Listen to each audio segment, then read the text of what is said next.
My name is Mabel Rosenheck. I'm a public historian and independent scholar in addition to teaching here at the Bryn Mawr Film Institute. My pick for this week is Forbidden Planet. Forbidden Planet is a 1956 sci-fi film directed by Fred Wilcox for MGM. It's a loose adaptation of The Tempest, but set in outer space.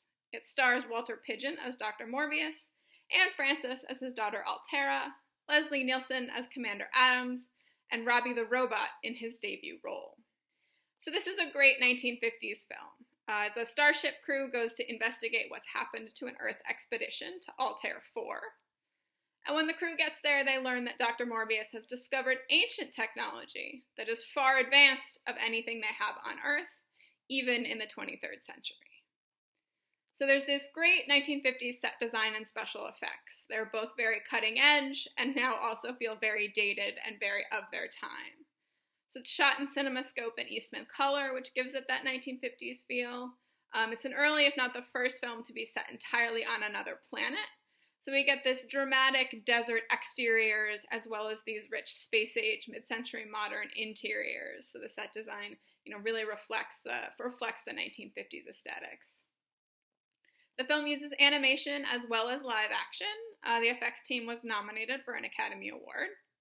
And it's the first film to have an all-electronic musical score that was composed by Lewis and B.B. Barron. So it's got this 1950s aesthetic, this cutting-edge space-age aesthetic that also feels very 1950s. And it's similarly in terms of being groundbreaking for science fiction. It's deeper themes, but themes that also very much reflect the concerns of the 1950s. So, of course, we have space travel. In the 1950s, we're trying to explore the final frontier, trying to see what's out there more and more, understand what's out there, understand every part of our universe. But more broadly, it's about technology and its uses and abuses. So Dr. Morbius has this technology from this prior civilization, but in the United States and around the world in the 1950s, there's all these technologies emerging as well, dangerous technologies. So particularly nuclear technology comes to mind, but also robots, computers, and other electronic and communications technologies like television seem like they have the potential to sort of get out of control. So we have to think about what we as humans are going to do with them. Again, the uses of technology as well as the potential abuses. And one of the fears, particularly in this film, is that technology might be influenced by man's subconscious and his baser instincts. We might use it in negative ways. And that concern with the subconscious, the concern with the primitive, the concern with the id, of course, reflects 1950s interest in psychology and psychoanalysis, as well as this question of how we're dealing with technology and how we're using it.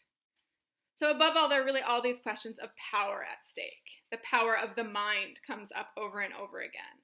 The intellect, the refined intellect, science versus primitive emotions. And then also the power of technology and how that's influenced by this power of the mind, the power of intellect as well as the power of emotion. And these questions emerge about how we should use these things. Once we start, can we stop?